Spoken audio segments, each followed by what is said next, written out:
She built an empire of glass and steel. He built his life on pine and honest sweat. What happens when the most powerful woman in Manhattan is forced to confront the quiet charm of the Green Mountains? Meet Amelia Thorne, ruthless CEO, polished armor, and a future paved with billions. Her life is a spreadsheet, devoid of any feeling, until she inherits one inconvenient, forgotten relic, a dilapidated Christmas tree farm in a tiny Vermont town. Her mission? Liquidate this sentimental mistake and get back to the boardroom. But standing between Amelia and her clean exit is Jake Miller, the rugged, scruffy lumberjack who doesn't just work the land, he lives for it. To Amelia, the farm is a liability. To Jake, it's the heart of his community. And when these two worlds collide, the temperature in Holly Ridge rises far above freezing. Jake sees the woman beneath the cold exterior, challenging her billion-dollar ambition with a single question: what is the price of a real life? The fate of the farm hangs in the balance, putting Amelia at a crossroads. Choose the throne she worked for, or the honest, real love she never saw coming. Get ready for the perfect holiday romance. Grab your cocoa, snuggle up, and discover how the Ice Queen melts in this heartwarming story of sacrifice, second chances, and finding home where you least expected it. And now, this story begins. Chapter 1. The view from Amelia Thorne's 50th floor corner office was a masterpiece of cold, sharp geometry, a ruthless expanse of Manhattan steel and glass mirroring her own ambition. At 35, she was the youngest executive vice president in the history of Omnitech, her father's multi-billion-dollar technology empire, and her ascent to the CEO chair in the new year was a foregone conclusion. Amelia lived by the calendar, the spreadsheet, and the unyielding roar of the city. Her custom-tailored cashmere coat felt like armor, and her meticulously crafted persona, the Ice Queen of Silicon Alley, was her impenetrable shield. She had no time for sentiment, and certainly no time for Christmas, which she viewed as an inefficient drain on Q4 productivity. Yet, precisely 2 weeks before the holidays, sentiment crashed into her life in the form of a legal document the size of a small novel, delivered by her father's chief counsel, Mr. Sterling. The document wasn't a corporate merger agreement, but a last will and testament. Amelia's mother, who had passed away 20 decades prior, and whose memory Amelia had carefully filed away under painful avoid, had left her an estate. Not a luxury penthouse or a yacht, but something impossibly archaic and inconvenient. A Christmas tree farm in a place called Holly Ridge, Vermont. Amelia's polished mahogany desk suddenly felt like a frontier outpost. "A tree farm, Mr. Sterling?" she asked, her voice dangerously low. The kind that usually ended careers. "A run-down, utterly defunct Christmas tree farm called Holly Hearth, Amelia," Sterling corrected, nervously adjusting his silk tie. "Your mother acquired it as part of a settlement years ago. It's been dormant, generating property taxes but zero income. Now, per the stipulations of the will, you must personally sign the final conveyance papers in Vermont to dispose of the asset before the end of the fiscal year, or rather, before your CEO appointment is finalized. Your father insists on a clean balance sheet, no loose ends." The implication was clear. Sell the forgotten piece of land, close this sentimental chapter, and ascend to the throne. She saw this as a final, infuriating test of her commitment. She despised the thought of wasting 3 days in the backwoods of New England, trading conference calls for cowbells, but she understood the optics. A seamless transition meant no family skeletons, no sentimental weaknesses. The farm was a liability, a loose thread in the tightly woven tapestry of her future. She pulled up the farm's satellite image on her 8K monitor. The picture showed a chaotic sprawl of overgrown pines and a dilapidated red barn, all blanketed by a heavy, impossibly white snow. It looked like a postcard from a life she had systematically rejected.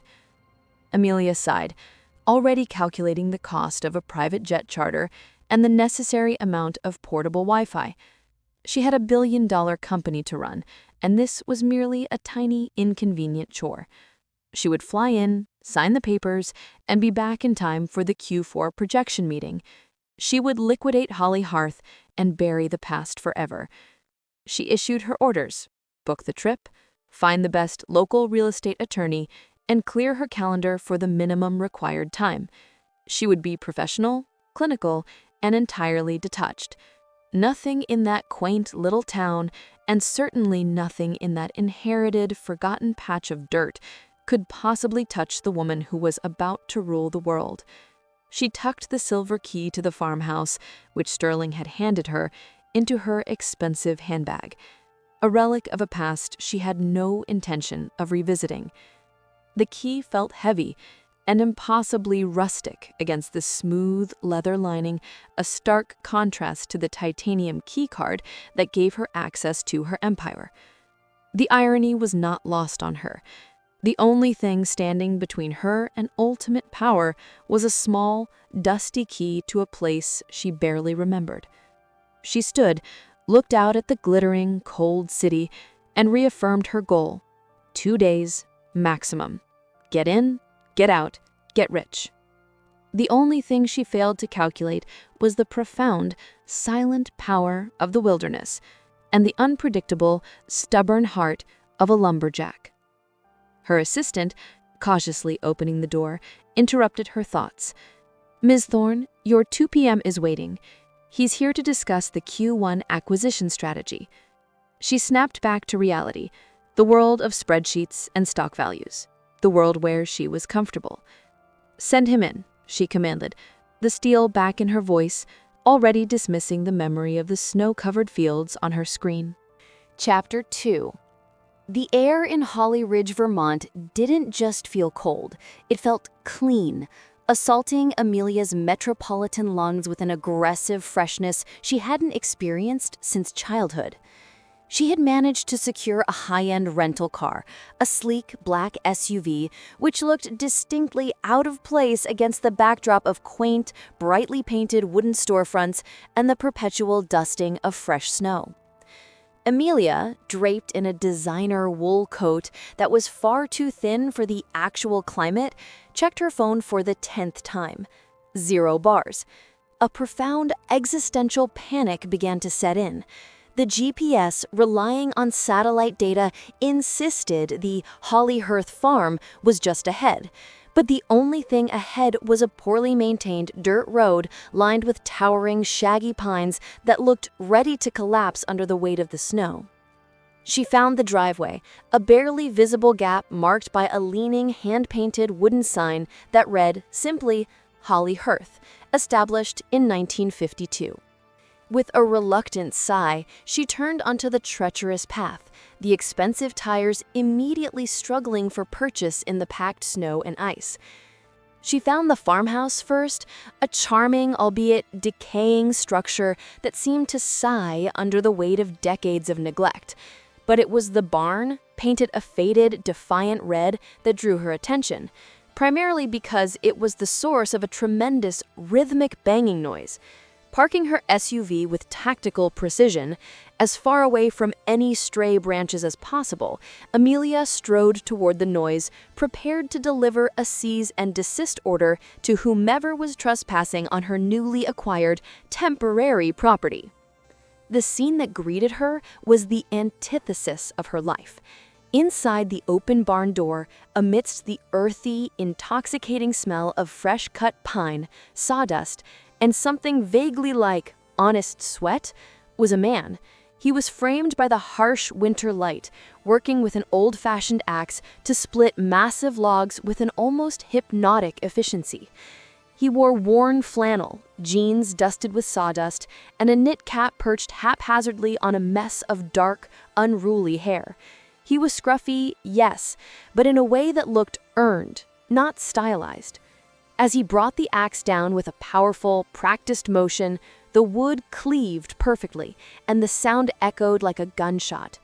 "Excuse me," Amelia called out, her voice sharp and echoing in the cold air, a Manhattan stiletto in a field of work boots.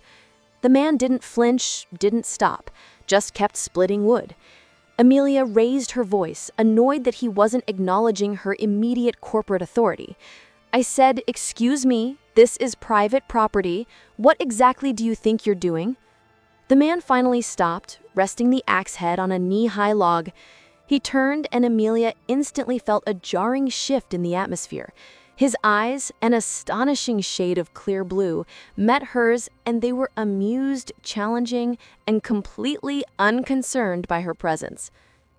"What I think I'm doing, ma'am," he said, his voice a low, gravelly timbre that sounded like a cello and the crunch of pine needles, "is making sure the old furnace doesn't freeze the pipes in this place.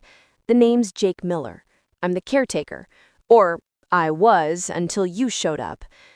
He wiped a stray lock of hair off his forehead with a flannel-clad arm, and Amelia was acutely aware of the sheer, unbridled physicality of him, a sharp contrast to the soft-handed men in her usual orbit. She felt an unexpected flush, which she immediately attributed to the cold. "Caretaker?" Amelia scoffed, pulling her coat tighter. "I assure you, Mr. Miller, there is no need for a caretaker. I'm the executor of the estate, and I am here to finalize the sale of this land. Effective immediately, your services, whatever they entailed, are terminated." Jake's smile vanished, replaced by a look of hard disappointment that felt like an actual physical blow. He slowly walked toward her, picking up a stray piece of kindling and tossing it into the woodpile, his movements deliberate. "This land isn't just a sale, Miss Thorne. Amelia Thorne." "Miss Thorne," Jake continued, giving the name a slight dismissive emphasis. "This farm has been supplying the Christmas trees for Holly Ridge's annual festival for 70 years. It's part of the fabric of this town. Your mother, bless her heart, always knew that. I've kept it running on promises and goodwill since she passed. Selling it to some developer is like tearing the heart out of our Christmas." Amelia bristled. Sentimental appeals were kryptonite to her logic. "I'm not interested in local folklore or a sentimental value, Mr. Miller. I'm interested in liquidating a non-performing asset. My real estate attorney will be here tomorrow, and the farm will be listed. I suggest you find a new source of firewood." The confrontation was sharp, immediate, and left the scent of pine and conflict hanging heavy in the freezing Vermont air. Amelia felt a perverse satisfaction at asserting her authority, but deep down, a small, unfamiliar voice whispered that this man, with his defiant blue eyes and his dedication to this dying land, might be a more formidable obstacle than any corporate rival she'd ever faced. Jake merely leaned against the doorframe, his broad and immovable silhouette. "You may own the land, Miss Thorne, but you don't own the spirit of Christmas. And trust me, in Holly Ridge, those two things are the same thing. I'll stick around long enough to make sure this place doesn't fall down around your Gucci boots." The farmhouse interior was a museum of her mother's life, and Amelia found herself fighting an unexpected wave of vertigo. Dust motes danced in the sparse shafts of sunlight, illuminating faded floral wallpaper, crocheted afghans, and shelves lined with kitschy Christmas ornaments that looked vaguely menacing. Amelia quickly pushed past the sentimentality, pulling out her laptop and a portable Wi-Fi hotspot, which, miraculously, managed to catch a weak signal. Her mission was to treat the farm as a hostile takeover target, assess, inventory, and sell. She needed documentation of every asset, every liability, and every potential revenue stream. The first thing she needed to do was confirm the exact acreage and the condition of the remaining trees. She called her real estate attorney, who confirmed he'd be there the next day to list the property. The expected buyer, a large, undisclosed conglomerate, was eager to acquire the land for a potential resort development, which only cemented Amelia's decision. It was a quick, clean exit with a high profit margin. Her concentration, however, was immediately shattered by a massive, rattling diesel engine starting up outside the window. Amelia stomped back out, her expensive leather boots crunching angrily in the snow. Jake was attaching a massive, old-fashioned winch to the front of a mud-caked, antique-looking pickup truck. "What are you doing now, Mr. Miller?" she demanded, exasperated. Jake, already in the driver's seat, rolled down the window. "Preparing the perimeter, Miss Thorne. You need a survey of the remaining inventory, right? Well, half the boundaries are choked with fallen trees from that early ice storm. You can't list what you can't access." He pointed toward the treacherous back 40 acres of the property, a dense woodland area. "I'm clearing a path so your attorney can actually see what he's selling." He was maddeningly logical, and Amelia reluctantly recognized the truth in his statement. She needed to be thorough to maximize the sale price, and he was the only one who knew the lay of the land. "Fine," she conceded, the word tasting like ash. "But I'm coming with you. I need to document the trees, species, and height. I am not leaving my asset assessment to chance." Jake grinned, a genuine, blinding flash of white against his beard-stubbled face, and for a second, Amelia forgot her professional indignation. "Suit yourself, Your Majesty," he drawled, his tone shifting back to teasing defiance. "But you'll need something warmer than that." He tossed a spare, thick, high-visibility orange ski jacket and a pair of industrial-strength waterproof boots onto the snow. "And for God's sakes, ditch the purse. Bring your phone for pictures, but don't expect it to work back there." Amelia hesitated, staring at the practical, utilitarian items. Wearing them felt like admitting defeat to the elements, but she knew her current outfit was hopeless. The battle was short. She quickly retreated inside, changing into the unfamiliar gear with a grudging efficiency. The next few hours were an exercise in mutual enforced tolerance. Amelia felt awkward and clumsy in the heavy boots and oversized jacket, slipping on the snow and tripping over roots, while Jake, agile and effortlessly strong, navigated the terrain with the grace of a mountain cat. He drove the antique truck, winch cable humming, dragging massive logs out of the way. Amelia, armed with her phone, clicked furiously, documenting the density and quality of the balsam firs and Fraser pines. They were forced into close quarters, Jake instructing me on tree identification, his large, calloused hand occasionally brushing her gloved one as he pointed out a particularly fine specimen. The air was thick with the scent of wood smoke and pine sap, and Amelia was forced to admit that the sheer, quiet beauty of the woods was breathtaking. She even found herself laughing once, a small, startled sound when Jake pointed out a grumpy-looking owl staring at her. "Your mother loved this old place, Amelia," Jake said quietly, breaking a long silence as he secured a new cable. "She used to say these trees whispered the secrets of the forest. She taught me how to prune for the perfect Christmas shape." The mention of her mother and the immediate intimacy of the memory shared with this stranger caused a sudden, protective chill to run down Amelia's spine that had nothing to do with the temperature. "My mother lived in Manhattan for 20 years, Mr. Miller," Amelia stated, her voice hardening, creating an immediate and necessary distance. "She left this place for a reason, and I'm just here to finish what she started, a clean break." Jake looked at her, his expression unreadable, a mixture of pity and frustration. "Some things you can't just sell off for a clean break, Amelia. Some things are tethered to your soul." His quiet intensity of his words hung in the cold, forcing Amelia to look away, back to the safe world of her camera lens and data points. The assessment was complete, and Amelia now had the data she needed. But the interruption was the unexpected connection, a shared laugh, a memory invoked, a physical proximity that had chipped away at her CEO armor far more effectively than any corporate rival could have ever hoped. Chapter 4. Amelia's meticulously planned 2-day trip stretched into a third and then a fourth. The reason was twofold. First, the treacherous winter conditions had postponed her attorney's arrival. The weather, a concept she had previously believed was merely an inconvenience for those without private helicopters, was proving to be a formidable adversary. Second, and more unexpectedly, she had discovered that the ancient heating oil tank for the farmhouse was nearly empty, and the service company was delayed due to a major snowstorm across New England. She was left stranded in the bone-chilling cold, forced to rely on the fireplace and the sporadic warmth of an ancient space heater that seemed to hiss more than radiate heat.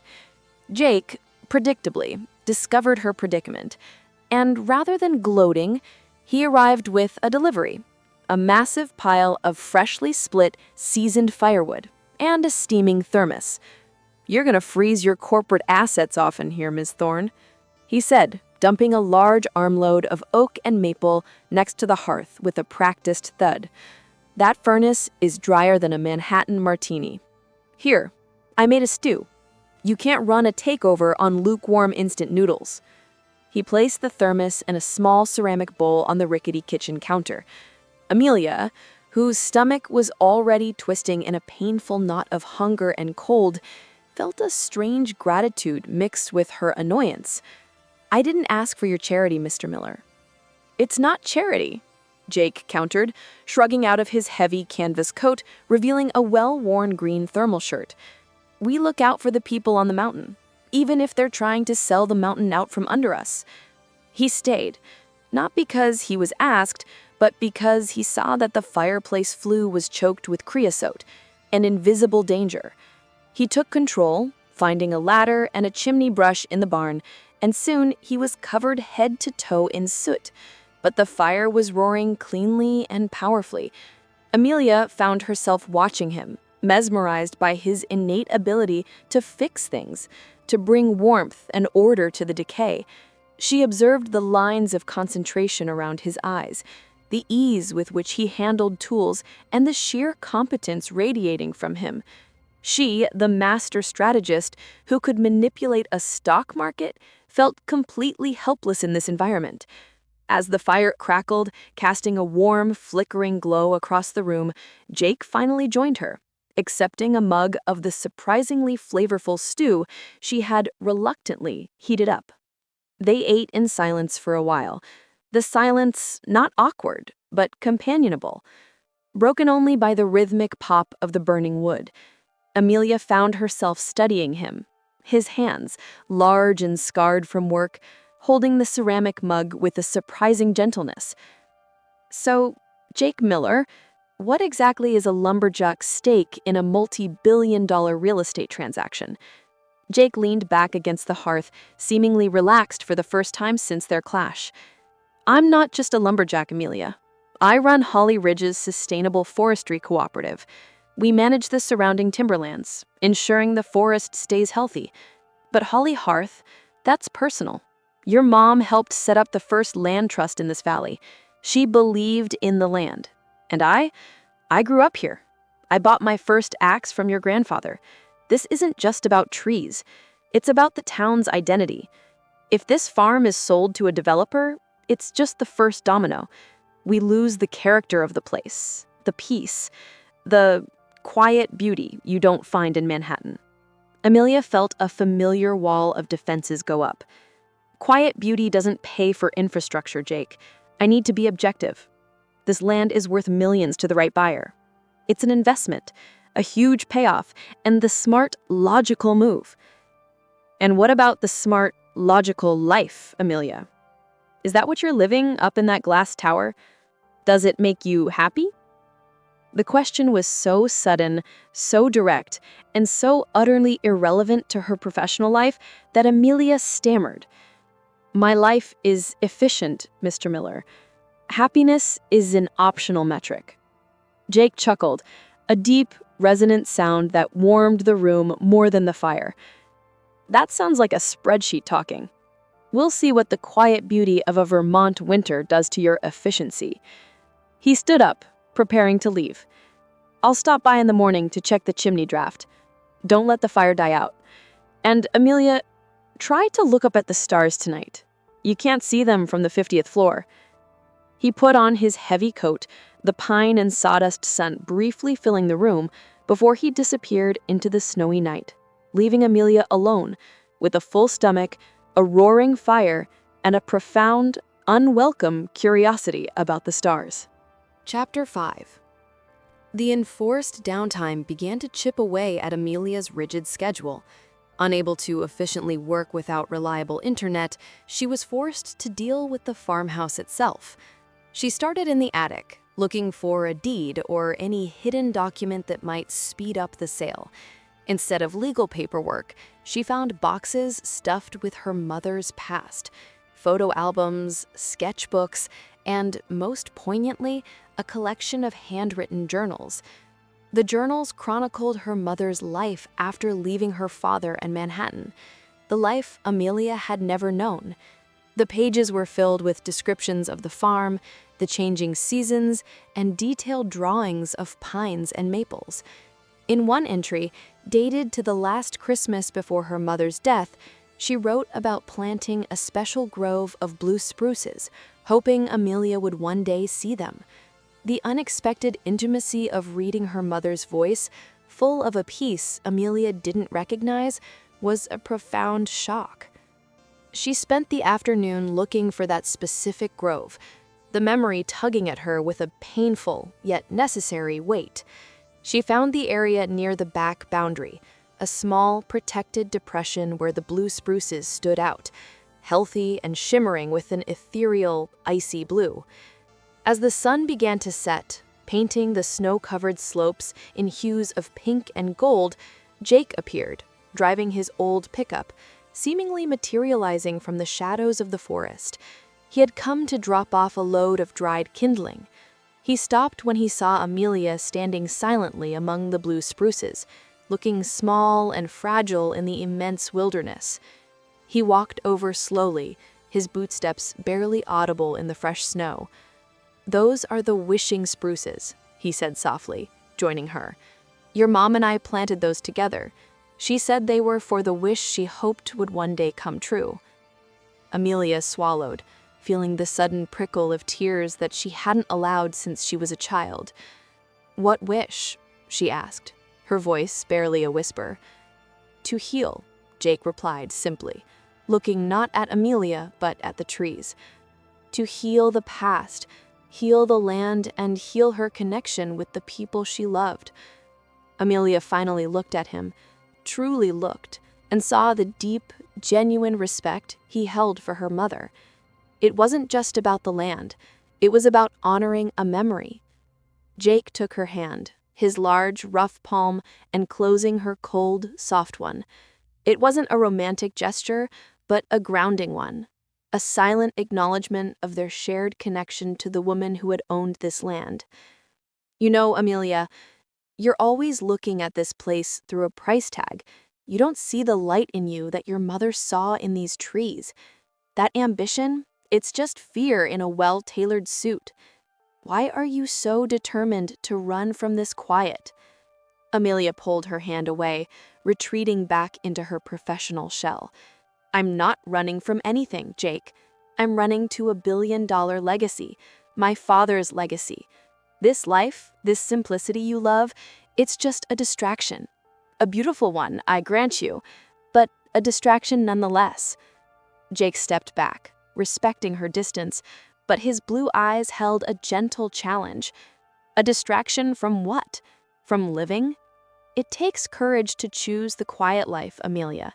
More courage than signing a multi-million-dollar deal. He changed the subject abruptly. "The town's Christmas festival is tomorrow night. It's when we light the main tree. Your mom always hosted the after-party in the barn, even when it was falling apart. This year, we're holding the celebration at the community center. But the lighting is the heart of it all. You should come, see what it is you're selling." He didn't wait for her answer, simply gave her a weary, honest smile and turned to leave. Amelia stood alone in the darkening grove, the image of the massive, looming city replaced by the tranquil, snowy valley, the scent of fresh pine replacing the sterile scent of marble.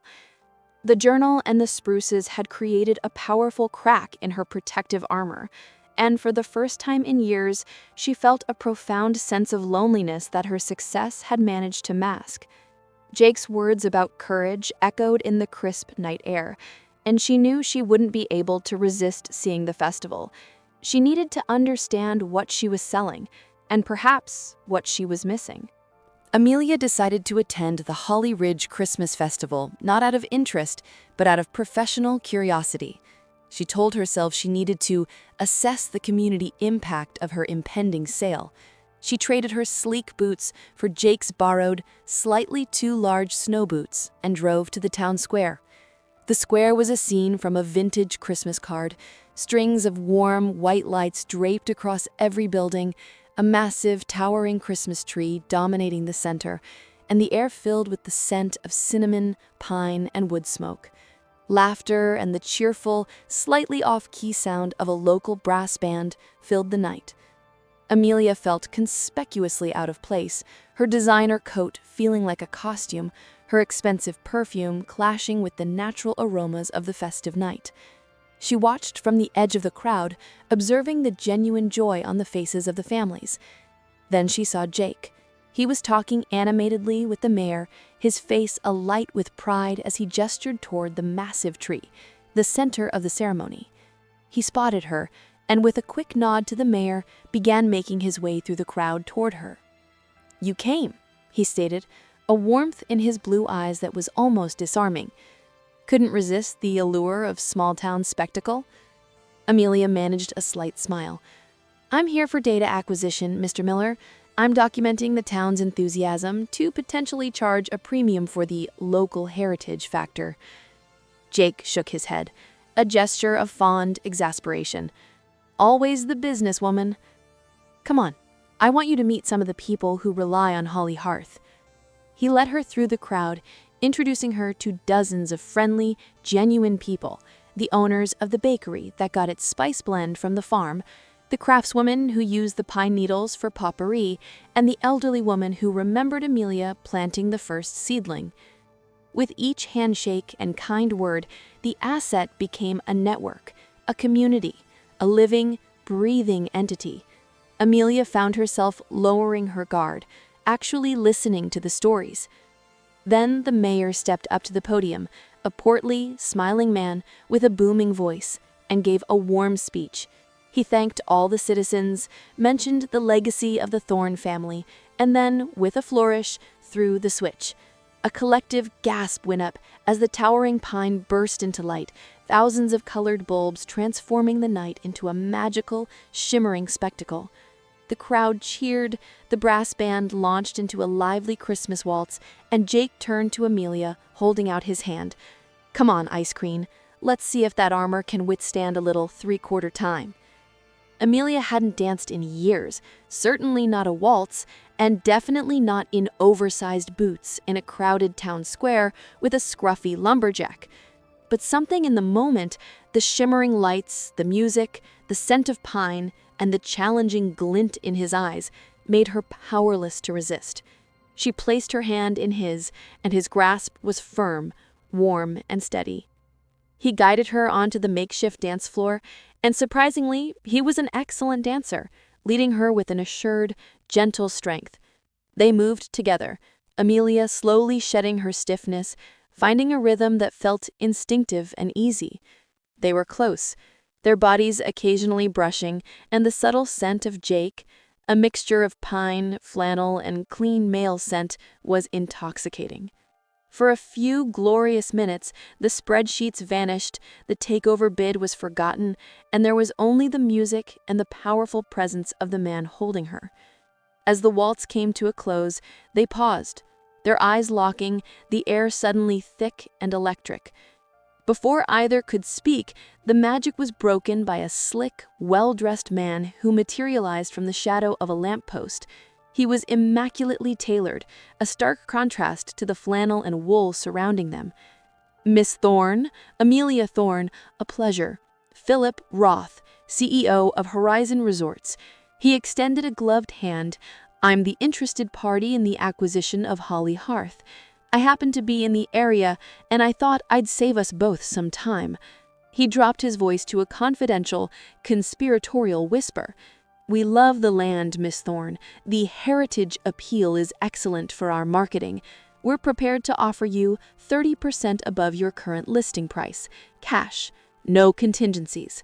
Sign the preliminary agreement tomorrow, and you can be back in Manhattan for your promotion meeting. The cold, hard reality of Manhattan ambition had just delivered its knockout punch right in the middle of Holly Ridge's Christmas celebration. Amelia looked from the predatory gleam in Roth's eyes to the protective, heartbroken look on Jake's face, realizing that the choice had just become very, very real and very, very urgent. Chapter 7. The encounter with Philip Roth, the smooth, calculating resort CEO, had shattered the fragile peace Amelia had found. The hefty cash offer, easily dwarfing the farm's appraised value, was enough to make her inner CEO's calculator whirl with delight. It was the perfect professional out, yet the price felt too high. Not in dollars, but in betrayal of the community, and increasingly, of the gentle ghost of her mother. Jake, his jaw tight with poorly concealed fury, had managed to pull her away from Roth, offering a curt, dismissive explanation about the need to tend to the farmhouse. Back at Holly Hearth, the air was cold with unspoken tension. Amelia paced the rustic living room, the fire from earlier now reduced to glowing embers. "He's offering an astronomical amount, Jake," she stated, defending her lingering professional interest. "It's the smart move, the responsible fiduciary decision. I could start a massive foundation with that money." Jake stood by the window, staring out at the snowy field. "It's blood money, Amelia. It's him trying to buy silence. He wants to clear-cut, build condos, and turn this valley into a concrete playground for the wealthy. Your mother's wishing spruces, the entire ecosystem, everything I've worked for, gone." Amelia felt the familiar, hot rush of defensiveness. "And what about your life, Jake? Are you going to spend the rest of it chopping wood and fighting against progress? You're obviously smart. You could be doing more than running a co-op in a town that probably peaked in 1985. Jake turned sharply, his eyes blazing with a fierce, quiet intensity. "And you, Amelia, are you going to spend the rest of your life wearing a silk cage, staring at the cold lights of a city that doesn't care if you live or die? Don't confuse ambition with fulfillment, or progress with destruction. This isn't just a simple life. It's a real one. We make things, we grow things, we rely on each other. It has roots. What does your life have? Stock options and a view?" The argument had reached a fever pitch, their differences clashing violently in the small, warm room. Amelia stepped toward him, intending to fire back another icy defense of her success. But as she closed the distance, the anger abruptly dissolved, replaced by a suffocating, undeniable attraction. They were too close, the scent of pine and fire overwhelming, the raw, exposed emotion between them too potent to ignore. The air crackled with a tension far deeper than their conflicting values. Amelia looked up, past the defiant anger in his eyes, and saw a vulnerability she hadn't noticed before, a deep, weary sadness at the prospect of losing the land he loved. She reached out, her fingers hesitantly tracing the line of soot still smudged on his cheekbone from cleaning the chimney earlier. The touch was feather light, but it felt like a seismic shift. Jake's breath hitched, and the fire in his eyes softened into something intensely tender. He lowered his head slowly, deliberately, giving her every opportunity to pull away. She didn't. The kiss was nothing like the polished, detached gestures of affection she was used to in her social circle. It was rugged, honest, and completely consuming. It tasted faintly of stew and mint and the clean, woodsy scent that was uniquely him.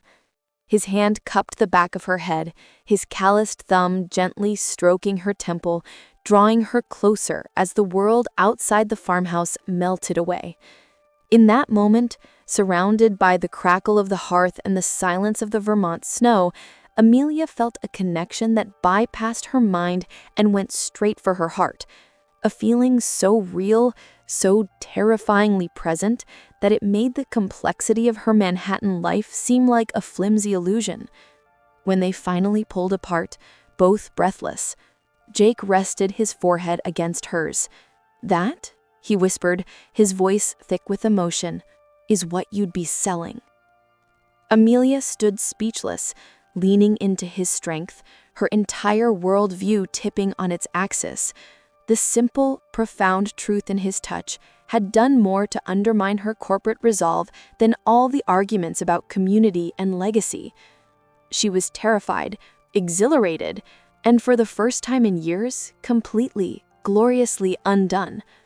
The silence was broken only by the crackle of the fire, the witness to their sudden, undeniable convergence.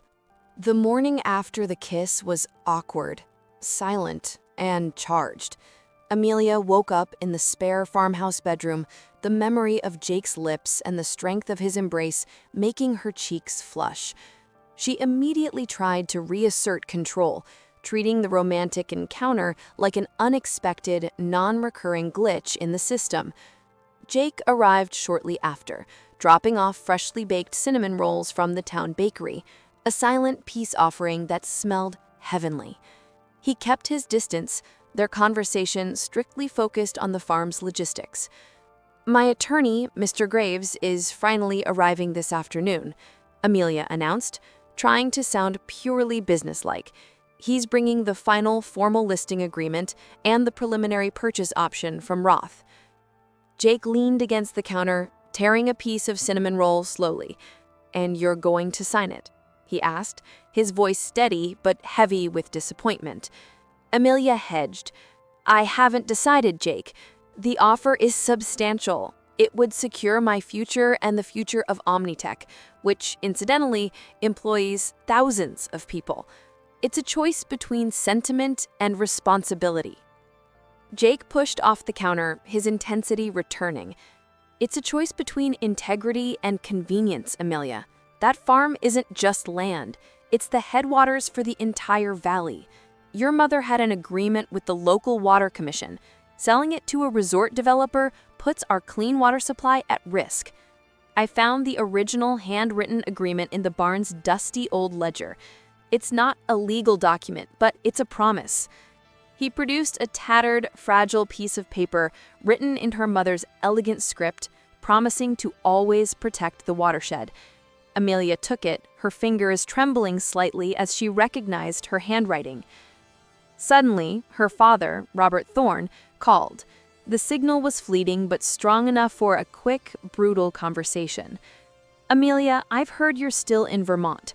The board is restless. Roth's people are sniffing around, offering more than the land is worth. This is simple, Amelia. Sign the agreement, liquidate the asset, and come home. If you let sentiment or that scruffy local cloud your judgment, you prove you're not ready for the CEO chair. I need you focused. Get rid of the farm or I'll be forced to name your VP, Harrison, as the successor. The deadline is tomorrow." The ultimatum hit her with the force of a physical blow. Her entire life, the decades of hard work, the ruthless dedication, the future she had killed herself to achieve, was riding on this single, seemingly insignificant piece of land. She looked at the old handwritten promise in her hand and then at the genuine concern in Jake's eyes. Her professional life demanded she choose the billions and the throne.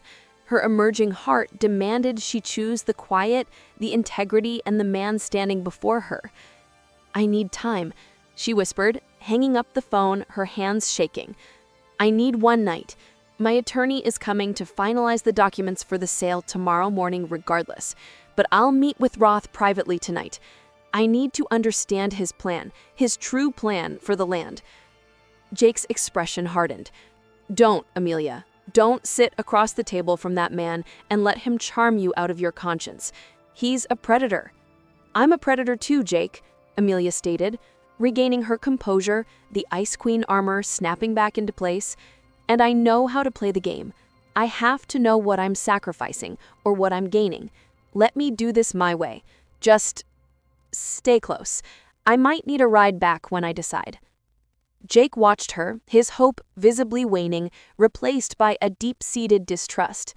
"The truth is," he said, stepping back, "I don't trust you, Amelia. Not yet. You're still wearing the city like a second skin. But I trust the woman I kissed last night, the one who cared about her mother's spruces. She's in there somewhere.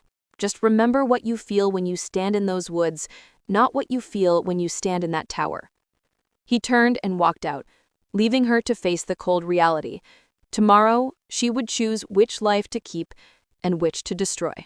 Amelia met Philip Roth that evening at the only fine dining restaurant within 50 miles, a quaint but surprisingly elegant establishment called the Gilded Pine. Roth was charming, manipulative, and relentless. He laid out the plans for the resort, a sprawling luxury complex complete with a private ski slope, a golf course, and exclusive, high-end condominiums. The plans explicitly included clear-cutting the entire western half of Holly Hearth and diverting the local stream for a man-made waterfall feature. Roth didn't try to hide the destruction. He pitched it as the necessary cost of progress. "This town is dying, Miss Thorne. We'll inject life, money, and prestige.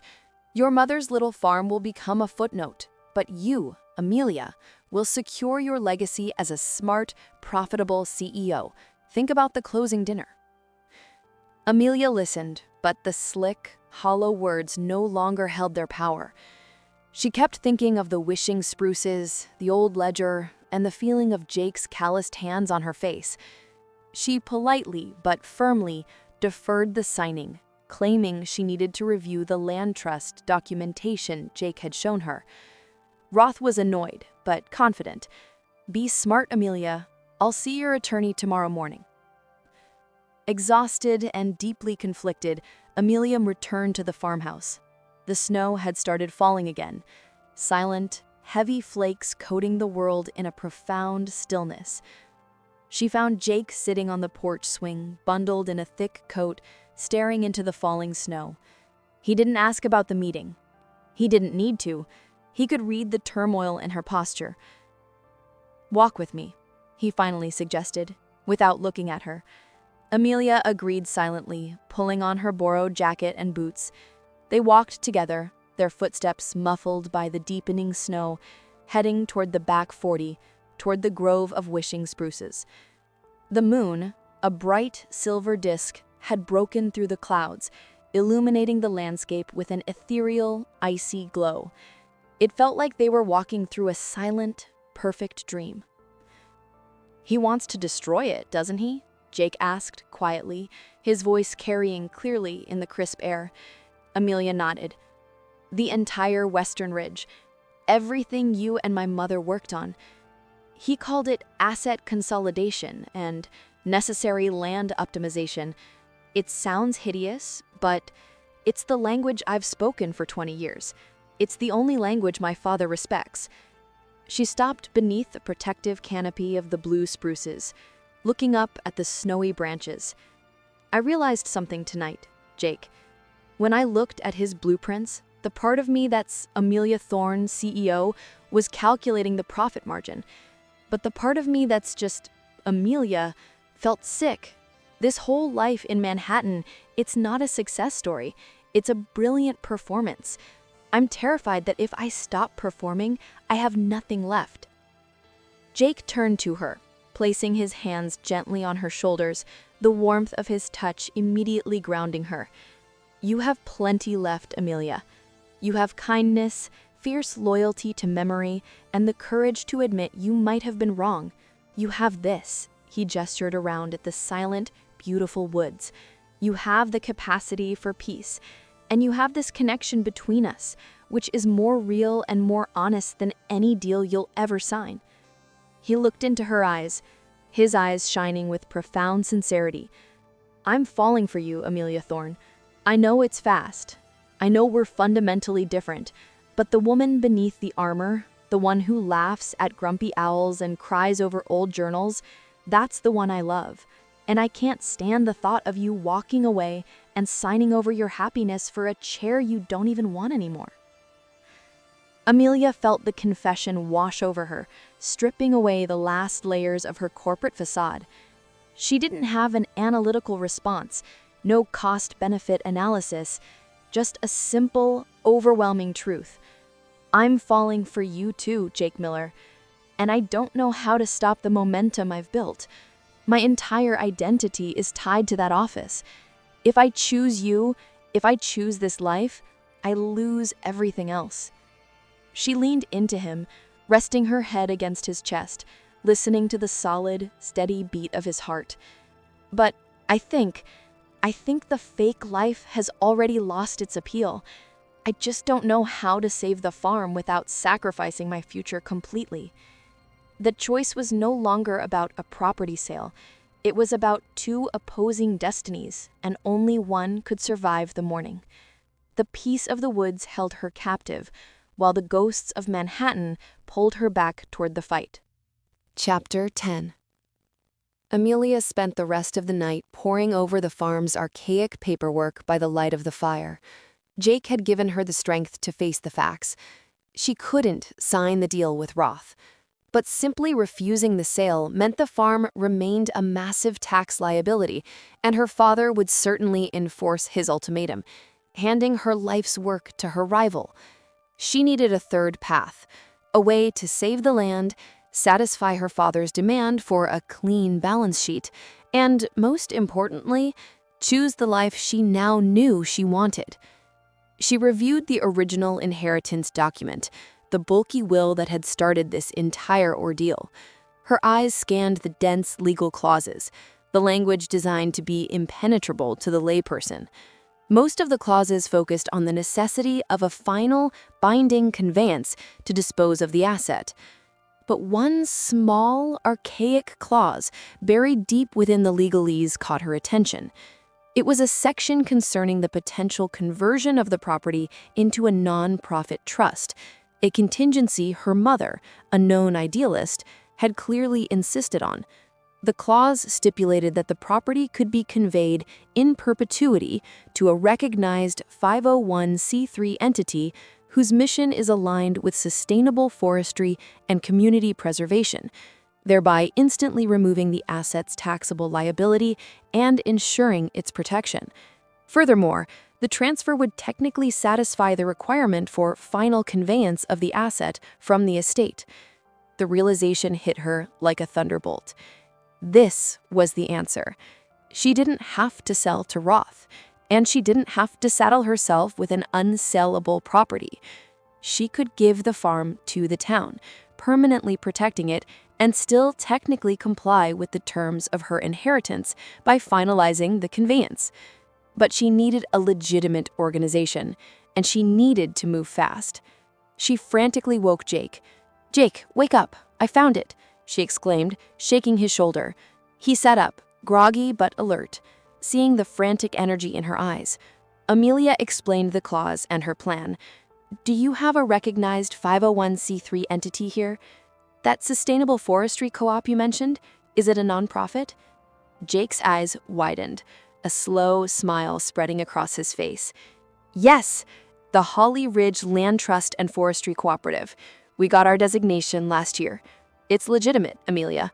It's exactly what your mother intended. She hinted at something like this years ago."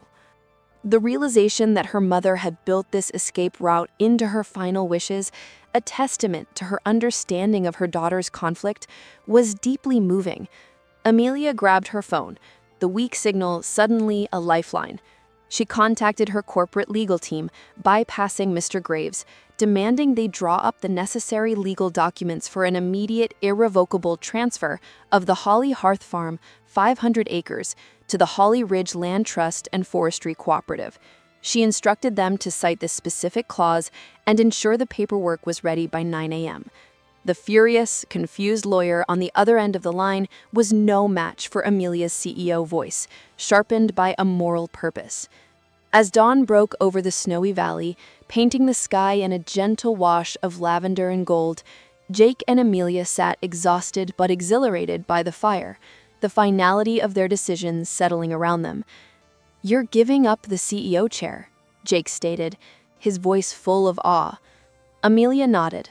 a sense of profound lightness replacing the familiar anxiety she had lived with for years. I realized that chair was just a trophy, a very expensive, very cold trophy. I've spent my life building an empire I don't want, following rules I never agreed to. If my father can't see the wisdom in preserving this land, then I don't want his legacy. Jake took her hand, his thumb stroking her palm. What about your career? What are you going to do now? Amelia looked around the rustic, beautiful room, at the fire they had built together, at the life they had stumbled into. I'm going to start a new career, one where I can wear flannel, smell like pine, and help the land trust manage its new, permanent asset. She looked at him, her eyes shining with certainty. I'm going to learn to prune a Christmas tree, Mr. Miller, and I'm going to start living the life I actually want, not the one that was dictated to me.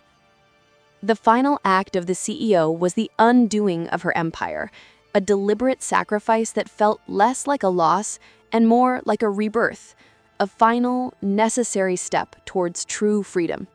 Chapter 11. The final showdown took place in the small, temporary office of Amelia's attorney, Mr. Graves, located in the only building in Holly Ridge with reliable heating and internet, the community library.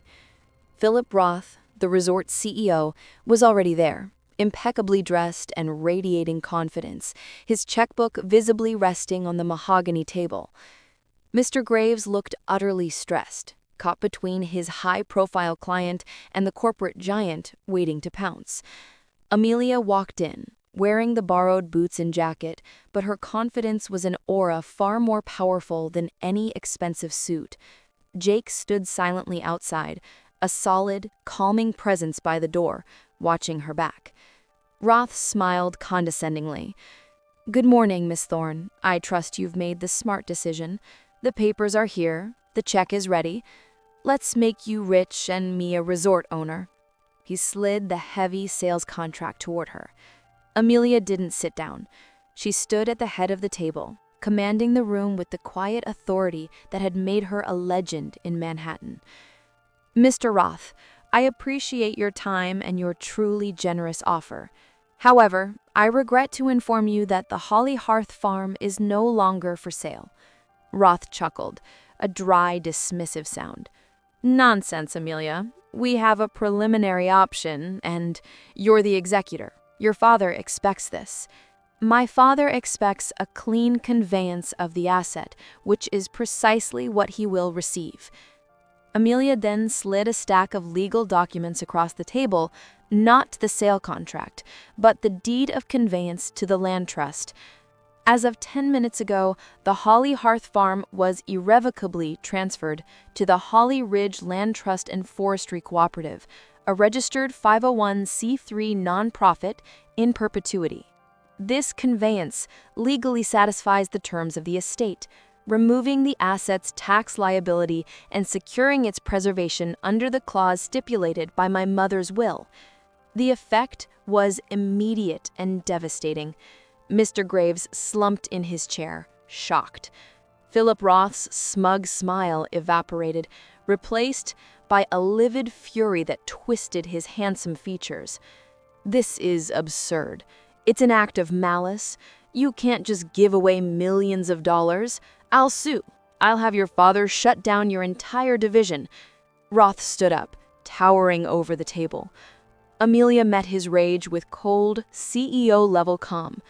"You can sue the land trust, Mr. Roth, but you will be suing a nonprofit dedicated to environmental conservation, and you will be attempting to invalidate a legally sound inheritance clause.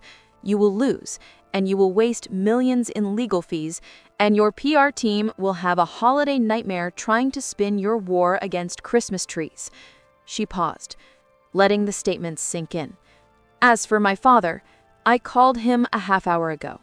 I informed him of my decision and explained that the asset is conveyed, the balance sheet is clean, and the legacy he built can continue, but without me at the helm.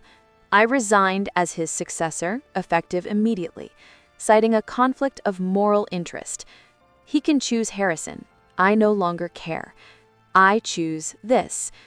She walked over to the door and, ignoring Roth's stuttering outrage, opened it. She looked at Jake, whose face was a mixture of disbelief and triumphant joy. She reached out and took his hand, drawing him into the room. "This," she said, looking straight at Roth, her voice clear and ringing with absolute certainty, "this is the asset I choose to invest in. This life, this town, this future. Have a good Christmas, Mr. Roth."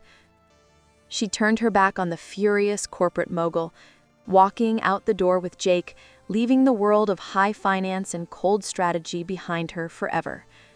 Outside, the snow was still falling gently. Jake stopped her just as they reached the antique pickup truck. "Amelia," he said, his voice husky, pulling her close, "you just walked away from $1 billion for a guy in flannel who smells like wood smoke." Amelia smiled, a genuine, joyful, unreserved smile she hadn't worn in years. "I didn't walk away from $1 billion, Jake. I walked towards a real life. And besides," she whispered, looking up at him, "your flannel looks good on you." He leaned in, and this kiss was a promise, a declaration witnessed not by spreadsheets, but by the snow, the pines, and the spirit of a tiny Vermont town. The Christmas miracle wasn't the saving of the farm, but the saving of Amelia's soul, just in time for the holidays. Chapter 12. The final days leading up to Christmas were a blur of transformation and joy. The news of Amelia's grand, defiant gesture, giving away a prime piece of real estate to save the town's heritage, had spread through Holly Ridge like wildfire. She was no longer the ice queen of Silicon Alley, but the local heroine. Townspeople who had initially been wary brought by pies, thick woolen socks, and, most importantly, advice on how to manage a sustainable forestry cooperative. Amelia's father, Robert Thorne, had called a few hours after her resignation. The call was predictably explosive, full of anger and disappointment. But Amelia, standing on the porch of the farmhouse, wrapped in one of Jake's blankets, found that his disapproval no longer held any power over her. She calmly explained that she had chosen fulfillment over currency, and that the only legacy she cared about now was the one she built for herself. He hung up on her, but the silence that followed felt like victory, not loss. Harrison got the CEO job, and Amelia sent him a brief, professional congratulations email before deleting her corporate accounts entirely. Jake and Amelia spent their time clearing out the main office in the barn, converting it into a proper headquarters for the land trust. They worked side by side, Jake teaching her about sustainable pruning, harvesting cycles, and the delicate balance of the forest ecosystem, while Amelia, using her corporate efficiency skills, organized the trust's finances, drafted grant applications, and secured a new, much-needed modern truck. Their relationship deepened organically, built on shared purpose, easy laughter, and the quiet comfort of being truly seen. The old, decaying farmhouse was beginning to feel less like a temporary stop and more like a permanent home. On Christmas Eve, Jake took Amelia on a sleigh ride through the fresh snow, pulled by a massive, gentle draft horse named Barnaby. They rode out to the high ridge overlooking the town, the valley below twinkling with Christmas lights, utterly peaceful and perfect. He stopped the sleigh in the middle of a clearing, the snow sparkling like 1 billion tiny diamonds under the moonlight. Jake turned to her, pulling a small, velvet-covered wooden box from his pocket. "You said you lost everything, Amelia, but you didn't. You gained freedom, peace, and the love of an entire town. And me. When you chose this land, you chose us. I don't have a diamond the size of your old corner office, but I have this." He opened the box to reveal a simple, elegant ring made of silver, inlaid with a small piece of dark, polished wood, pine from one of the first trees they had cleared together. "Amelia Thorne, will you marry me and help me spend the rest of our lives making sure the secrets of these trees are safe?" Amelia didn't hesitate. She threw her arms around him, burying her face in the scent of his coat. Yes, Jake Miller, 1,000 times yes.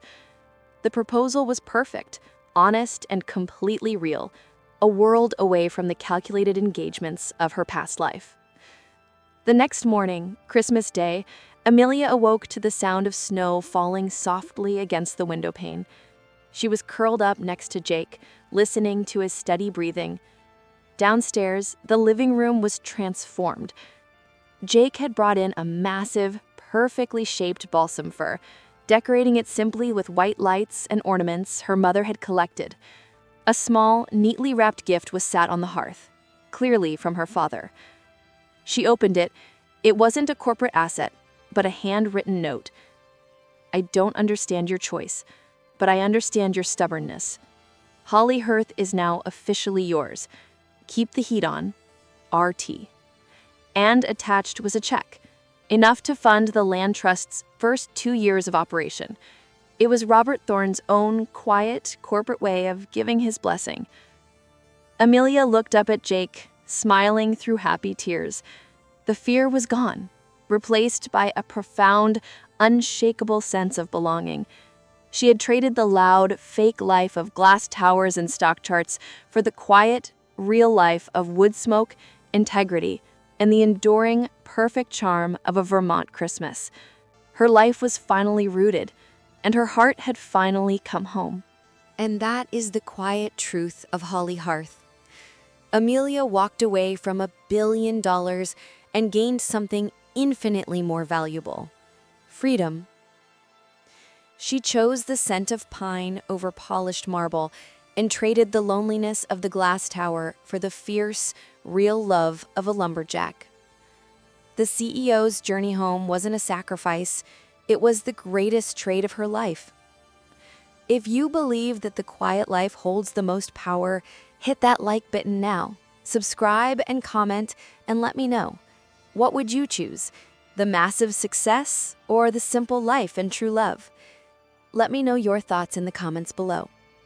For more heartwarming Christmas tales and inspiring romances, be sure to subscribe to our channel and ring the notification bell so you never miss a moment of the magic.